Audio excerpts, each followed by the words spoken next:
वर्तमान आम गहन आउनाहांती स्वर्गत डॉक्टर देवेंद्र प्रधान आज्ञा आज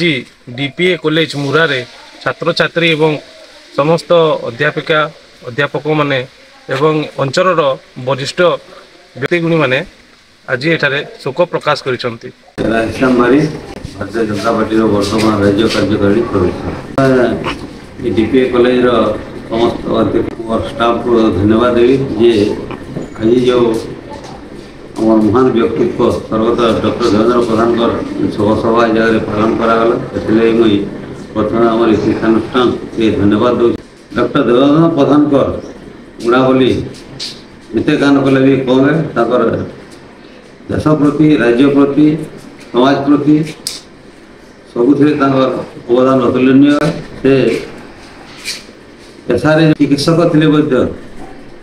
से समाज सेवा से चाकरी से डाक्टी पेशा चाकरी से छाड़ी देते समाज सेवा लगे से बाहरी थे से स्वर्गत अटल बिहारी वाजपेयी ये कि भारत रत्न सरकार से सामिल होते से देवगढ़ लोकसभा दुई थर से सांसद हिसाब से निर्वाचन होगी केन्द्र में सारा भारत वर्ष सेवा करवार लगे से सुजोग पाई से सारा भारत वर्ष की सेवा करते से समय ओडिशार भी जे मंत्री थे भूपृष्ठ परिवहन मंत्री और कृषि मंत्री विभाग अनेक आम ओडिशा काम से छाड़ी जेनटा कि इचिर स्मरणीय विभिन्न रोड रास्ता कथा कम कि कृषि विभाग अनुष्ठान कथा कम राज्य में प्रतिष्ठान करवार लगे ये सब अवदान थिला। तो सेंता महान व्यक्तित्व से केवल खाली भारतीय जनता पार्टी थिले से भारतीय जनता पार्टी दुई दुई थर प्रतिनिधित्व करते किंतु से केवल खाली भारतीय जनता पार्टी जड़े राजनेता होते सारा भारत वर्ष सारा ओडिशा से जड़े राजनेता थे जे कि दल मत निर्विशेष समस्ते भल पाते समस्त सागर भल बंधुत्व था। कृतज्ञ बारिक प्रथम थी सभापति संपादक थी जेनटा कि आम श्रुति कहूजे श्रद्धांजलि देवार लगी अश्रु श्रद्धांजलि से विषय कह आउ गोटे विषय अच्छे जिते बेले 1956 मसीह नदीबंध विस्थापित हेलु सरकार आमको जिन प्रतिश्रुति देते सेटा किसी कले आम निज उद्यम यही कर पड़ा आम जिन नेतृवृंद मैंने जहाँ निर्वाचित कलु से आमको अवदान ये आज ये अनुष्ठान गढ़ उठे आम छुआ पिला भविष्य लगी जमी उज्ज्वल है भविष्य आम छुआ पिला उन्नति होगा आम जेनटा कि मुझे कहली आम पु आप केन गछ बोलिकी ई गछ जगाला ई कलेक्टर प्रथम लक्ष्य गछ जगाला आगे पु धर्मेन्द्र प्रधान किसी Kumar Biswal DPA higher secondary school मुई शिक्षा विभाग अध्यापक आज आमर कॉलेज आमर अंचलर मान्यगण्य व्यक्ति सहित आमर कॉलेजर छात्र छात्री एवं आमर समस्त अध्यापक अध्यापिका एवं अनुष्ठान समस्त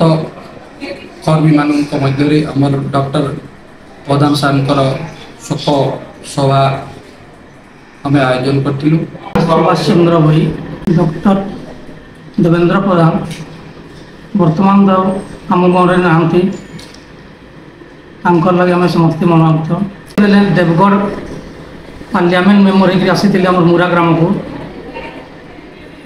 ये अंचल पूरा पड़िया था से भूमि पूजन करते पहला नड़िया पिटिक सुख देते जगह बर्तमान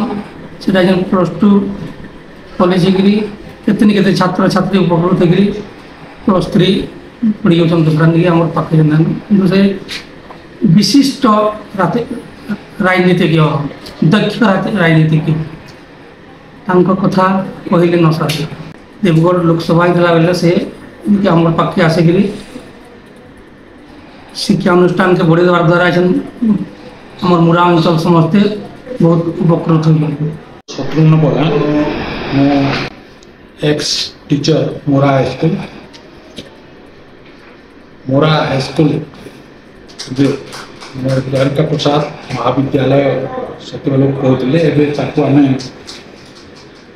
उच्च माध्यमिक विद्यालय कहूँ यार भित्तिप्रस्तर निजे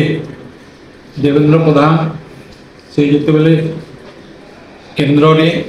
सड़क परिवहन मंत्री थिले से समय आसी ये कॉलेज भित्तिप्रस्तर देते एवं से कॉलेज की वर्तमान एक बड़ अनुष्ठान भाव ये अंचल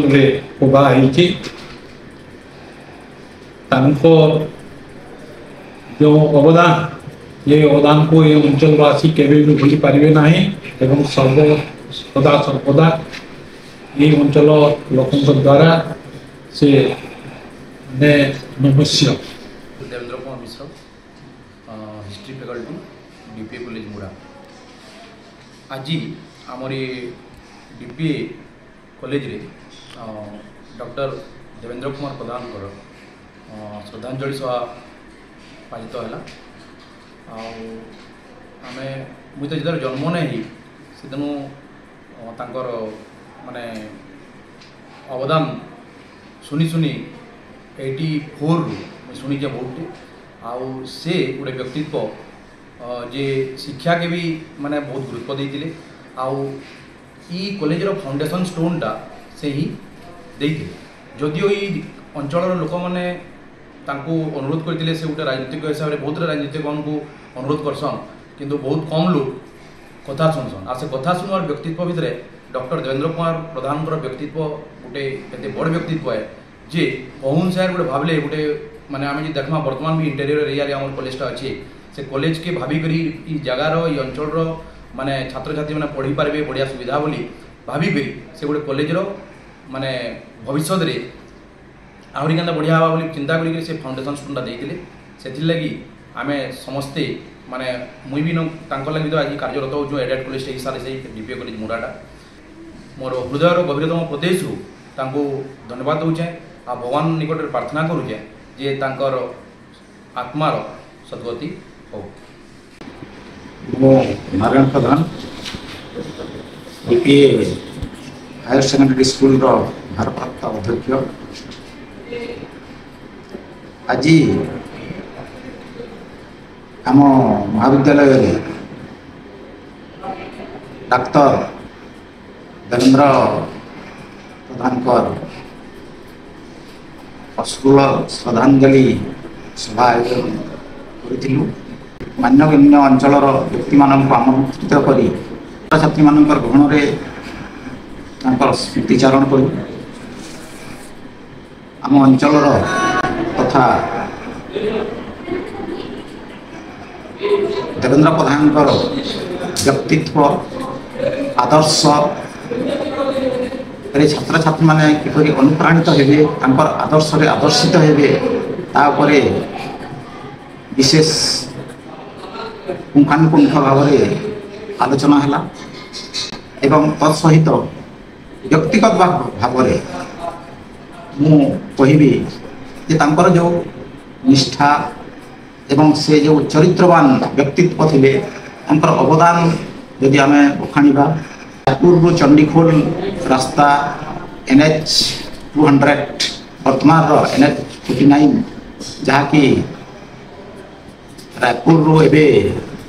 खड़गपुर पर्यंत जाकर ही अवदान हुए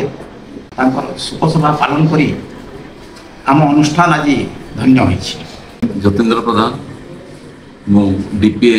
हायर सेकेंडरी स्कूल इंग्राजी अध्यापक आज आम उच्चतर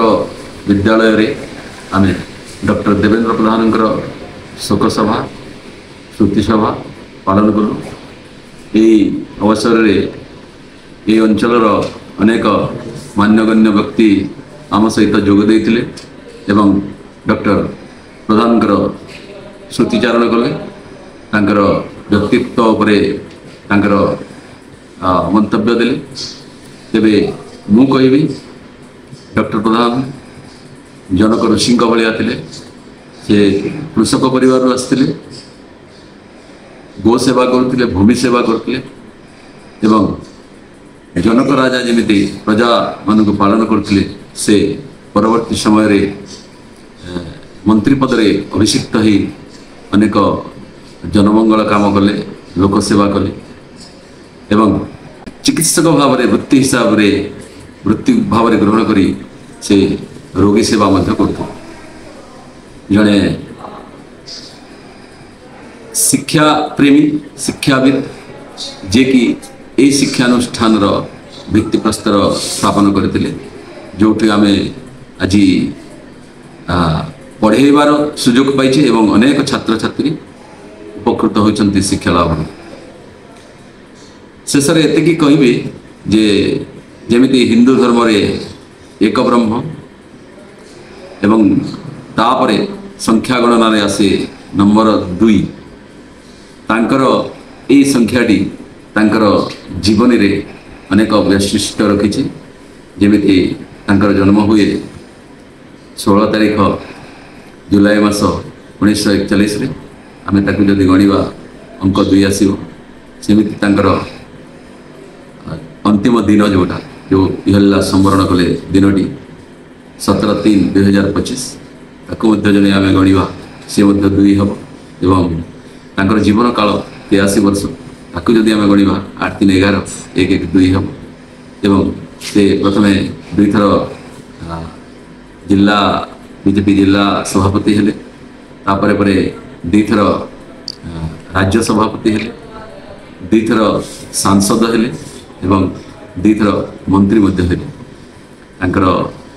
2ଟି ସନ୍ତାନ ମଧ୍ୟରୁ ଆମେ ସମସ୍ତେ ଜାଣିଛେ, ଯିଏକି ଏବେକା ଶିକ୍ଷାମନ୍ତ୍ରୀ ଧର୍ମେନ୍ଦ୍ର ପ୍ରଧାନ। ତେବେ ଏଠିକି ଆସିକି ସେ ଏହି ମହାବିଦ୍ୟାଳୟ ଭିତ୍ତିପ୍ରସ୍ତର ସ୍ଥାପନ କରିଥିଲେ। ଥରେ ଆସିଥିଲେ, ଯେଉଁ ଜନମଙ୍ଗଳ କାମଟି କରିଛନ୍ତି ତାହା ଏ ଅଞ୍ଚଳବାସୀ ଅଙ୍ଗେ ଅଙ୍ଗେ ନିଭାଉଛନ୍ତି। ତାଙ୍କର ଗଲା ପରେ ସେ ତ ଆସିପାରିବେନି, ଆମେ ବର୍ତ୍ତମାନ ଅନୁରୋଧ କରିବୁ ତାଙ୍କର ପୁଅ ଧର୍ମେନ୍ଦ୍ର ପ୍ରଧାନ ପୁନଶ୍ଚ ଏହି କଲେଜର ଯେଉଁଠି ତାଙ୍କର ବାପା ଏହି ଭିତ୍ତିପ୍ରସ୍ତର ସ୍ଥାପନ କରିଥିଲେ ସେଇଠିକି ପରିଦର୍ଶନ କରନ୍ତୁ, ଦେଖନ୍ତୁ। ସେଇ ଗଛଟି ଆଜି ଝଙ୍କାଳିଆ ବରଗଛ ପାଲଟିଛି ଏବଂ ସେ ଆସିଲେ ଏ ଗଛ ଆହୁରି ଫୁଲ ଫଳରେ ଭରିଯିବ। ଶେଷରେ ମୁଁ ସେଇ ଦିବଙ୍ଗତ ନେତା, ସେଇ ମହାପୁରୁଷଙ୍କର ସେଇ ଅମର ଆତ୍ମାର ସଦ୍ଗତି କାମନା କରୁଛି, ଭଗବାନଙ୍କ ପାଖରେ ପ୍ରାର୍ଥନା କରୁଛି ଯେ ସେଇ ଅମର ଆତ୍ମାର ସଦ୍ଗତି। ଡକ୍ଟର ଦେବେନ୍ଦ୍ର ପ୍ରଧାନ ଆଜ୍ଞା, ଯିଏକି ଆଜି ଆମ ଗହଣରେ ନାଇଁ ଥିଲେ ବି ଫିର୍ ବି ସେ ଗଲା ପରେ ସମସ୍ତଙ୍କର ହୃଦୟରେ ସେ ସବୁଦିନ ପାଇଁ ଅମର ହେଇକରି ରହିଛନ୍। ମୁରାରୁ ସ୍ମୃତି ସ୍ୱରୂପ ବାରିଙ୍କ ରିପୋର୍ଟ, ଗ୍ରାଉଣ୍ଡ ନ୍ୟୁଜ୍ 7।